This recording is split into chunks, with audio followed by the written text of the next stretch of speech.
नाज़रीन, इमरान खान की रिहाई की बातें हर तरफ हो रही हैं। इससे पहले मुज़ाकरात भी हुए, लेकिन बैरिस्टर सैफ का ये कहना है, उन्होंने इस बात की तरदीद करते हुए कहा है कि हमारी ऐसी कोई डील नहीं हुई। अब आवाम जो है वो इमरान खान की रिहाई के लिए कितनी पुरजोश है, आवाम ही से जानेंगे कि ईद से पहले इमरान खान रिहा होते हैं या नहीं। सर, आपको क्या लगता है, ईद से पहले इमरान खान रिहा हो जाएंगे?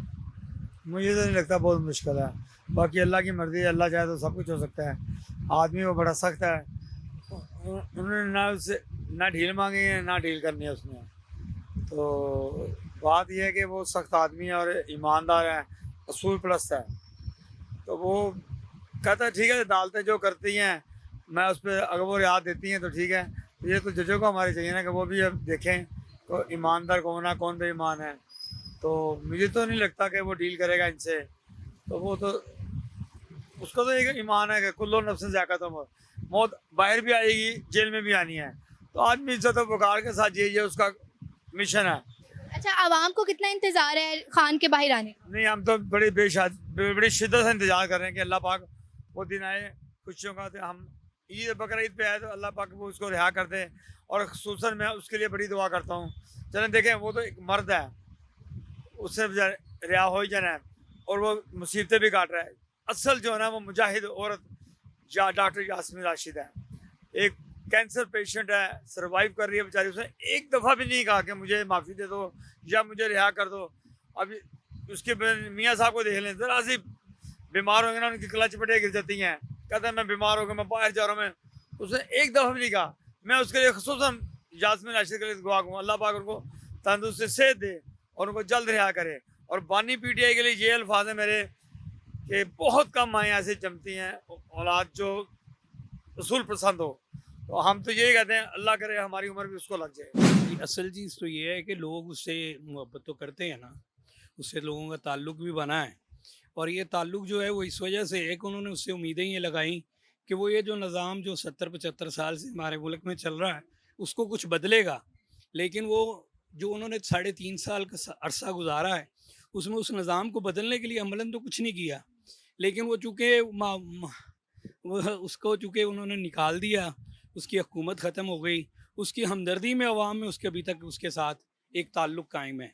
असल बात ये है कि ये इस तरह के लोगों को जिनके पास वक़्त मिलता है, मौका भी मिलता है, लेकिन मुल्क व कौम के लिए करते भी कुछ नहीं हैं, लेकिन हमें उनको उनको इस तरह निकाल के उनको मज़लूम नहीं बनाना चाहिए, जिसकी वजह से आज भी लोग उसके साथ लगे हुए हैं। असल बात यही है, हमारा मतमय नज़र यही है कि देखें ना, कश्मीर का मसला उनके दौर में कौन सा ठीक था। आज तो देखें ना, आर्मी ने जिस तरह हिम्मत की है, अगर उस वक़्त बाजवा साहब भी हिम्मत करते तो शायद ऐसा ना होता। हाँ जी, जो हुआ है बाजवा साहब की वजह से हुआ है, क्योंकि उन्होंने वो कश्मीर का जो 2019 में जो किया जा रहा था, अगर वही रिएक्शन जो आज दिया है वो दिया होता तो बहुत बेहतर हो गया होता उस वक़्त से ही। आज मैं तो ये समझता हूँ कि खान साहब एक अच्छे इंसान होंगे, लेकिन हमें तो मायूसी हुई, क्योंकि हमने तो उनसे, उन्होंने कहा जी ये मदीना वाली रियासत बनाएंगे, लेकिन अमलन 3.5 साल में मदीना वाली रियासत के लिए कुछ भी नहीं किया। मैं ये देखता हूँ कि उन्होंने अपने दौर में बाहर से जो बॉर्डर आया तो वो ट्रांसजेंडर का कानून भी पास कर दिया, इस्लामी कवानीन के लिए कुछ भी नहीं किया। मदीना की रियासत कहाँ बनी? हम लोगों ने ज़हनी तौर पे हम लोग बिला वजह एक मोहब्बत में मुब्तला हो जाते हैं, शख्सियत परस्त लोग हैं, और इस वजह से ऐसा हो जाता है बस, और कुछ नहीं। मैं तो यही कह रहा हूँ कि मेरे ख्याल से तो आना चाहिए भाई इमरान खान को। वो तो हमारी दिल की धड़कन है, यकीन करें। हमारी मेरे ख्याल में जितना हम अपने घर वालों या इधर-उधर किसी को प्यार नहीं करते, जितना दिल में वैसे ही उसके लिए प्यार है। तो मेरे ख्याल में तो छोड़ देना चाहिए, पर ये मेरे ख्याल में जो है ना, अगली बात आती है ना वो कि ये छोड़ेंगे नहीं। अगर ये छोड़ते हैं तो ये खुद मरते हैं, उसको छोड़ेंगे नहीं। इनकी कोशिश यही है कि ये बस ऐसे ही है, आज कह देते हैं कि ये कल रिहा हो जाएगा, परसों हो जाएगा, डेट दे देते हैं, फिर नया रोला हो जाता है। उसके ऊपर इन्होंने पर्चे की कार्रवाई इतनी की हुई है, वो एक पर्चे से अगर 2 में खारिज होता है, तीसरे में फिर अगले जकड़ लेते हैं। यही काम चल रहा है, बाकी होना ये चाहिए कि अवाम की तो मेरे ख्याल राय यही है कि उसको छोड़ देना चाहिए। ठीक है, बाकी पता नहीं क्यों नहीं छोड़ रहे उसको, क्या डर है इनके दिल में? क्यों डर रहे हैं उससे इतना कि जेल से भी बाहर नहीं आने दे रहा है उसको? इमरान खान की रिहाई का आवाम को कितना इंतजार है, क्योंकि मज़ाकरात भी हुए, लेकिन बैरिस्टर सैफ जो है उनका यही कहना है कि ऐसी हमारी कोई डील नहीं हुई। उन्होंने जो है ना, जितनी डीलें की है ना, वो वाहिद लीडर है दुनिया का, पाकिस्तान का तो मैं कहूँगा ही कहूँगा, लेकिन दुनिया का वाइड लीडर है जिसने जो है ना अपनी रिहाई के लिए कोई भी डील नहीं की। वो आवाम के पीछे अंदर बैठा हुआ है और हम उसको डिज़र्व नहीं करते। हम जैसे जो है ना बंदे, हमारी जो आवाम है ये इस लायक ही नहीं है कि हमें अच्छा लीडर मिले, क्योंकि हम खुद गिल्टी हैं, हम खुद गलत हैं। वो एक हमें जो है ना दुनिया में, पाकिस्तान में एक लीडर मिला था जिसने हमारे जो है ना वो पूरे निज़ाम को तब्दील करना था, लेकिन वो जो है ना तब्दीली हमारे नसीब में शायद नहीं। 3.5 साल का अरसा तो उनको भी मिला ना, तो 3.5 साल में क्या हुआ, क्या तब्दीली आई? ये आप भी जानते हैं, मैं भी जानता हूँ और मेरा दिल भी जानता है कि हमारी आने वाली नस्लों को वो संवार रहा था। ये कोई थोड़ी ये सड़कें नहीं बना रहा था, वो नस्लें संवार रहा था, आने वाले वक्त को संवार रहा था। जो हमारी जो फ्यूचर के बच्चे हैं उनके लिए वो कुछ कर रहा था कि ये बिजनेसमैन बने, बाहर की पार्टियां पाकिस्तान में आएँ, पाकिस्तान में काम करें, पाकिस्तान की करेंसी ऊपर जाए। वो ये नहीं कर रहा था कि बस ये रोड बना दिया, ये नाली बना दी, यहाँ से मोटरवे निकाल दिया, नहीं। आपको नहीं लगता ये सड़कें, ये नालियाँ, ये रोड्स हमारे लिए ही हैं? ये हम भी बना सकते हैं, ये हम भी बना सकते हैं। हमें, हमारे लिए सबसे ज़रूरी है कि हमारी करेंसी जो है ना अच्छी हो, उसकी वैल्यू अच्छी हो। ये बनाना कोई मुश्किल बात नहीं है। सबसे पहले कि पाकिस्तान को ऊपर लेके जाएं, उसका नाम हो, दुनिया से लोग इधर घूमने आए, इधर विजिट करने आए, उनको डर खौफ ना हो कि पाकिस्तान में ख़तरा है। आए दिन जैसे नवाज शरीफ की, उसका नाम भी मैं ले रहा हूँ कि जैसे नवाज शरीफ है ना, या शहबाज शरीफ था, उसके दौर में कोई भी बाहर यहाँ से आने में ना डरता है। उसके दौर में कोई डर नहीं था, कुछ बम धमाका नहीं था, कुछ इस तरह का खौफ नहीं था। विजिटर आते थे, वो पूरी दुनिया में जहाँ पे बैठ के वो बात करता था, खुल के बात करता था। ये नहीं कि वो आगे पर्ची पकड़ के लोगों को समझाता था कि जो लिखा हुआ है, नहीं, उसने जो बोला है उसके दिल ने बोला है। वो आवाम की आवाज़ उसके अंदर बोलती थी। बहरहाल इंशाल्लाह ज़िंदगी में देखेंगे उसको दोबारा फिर। हमारी दुआएं हैं और हमेशा उनके साथ रहेंगी।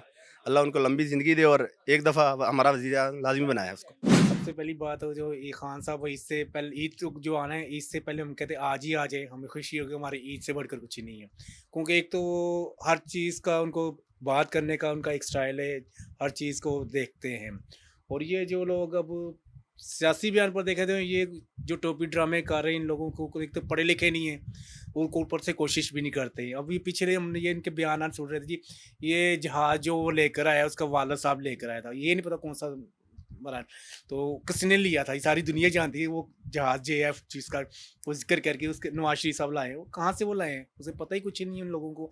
और हर चीज़ को ये नेगेटिवली जा रहे हैं। अगर दूसरी बात, जो ये कहते हैं जी वो अंदर जिस केस में अंदर उनको किया 190 मिलियन पाउंड्स का जो उसका जो सिलसिला है, वो अब उस पैसे का इनकी नज़रें हैं, उस पैसे का अब ये कह रहे हम ये यूनिवर्सिटी बनाएंगे, फलाना करेंगे, ढमकाना, तो उसने किस लिए रखे हुए थे? वो देखे, आप उसको देखें, अल कादर यूनिवर्सिटी है, उसको आप विजिट करें, पूरी दुनिया को दिखाएं कि आज ये विजिट करें और किस मकसद के लिए इसमें कोई करप्शन हो रही है, क्या हो रहा है। दूसरी, उसने बेतहाशा ऐसी चीज़ें बनाई, इकनॉमिक हमारी बहुत अच्छी थी, मईशत बहुत अच्छी थी।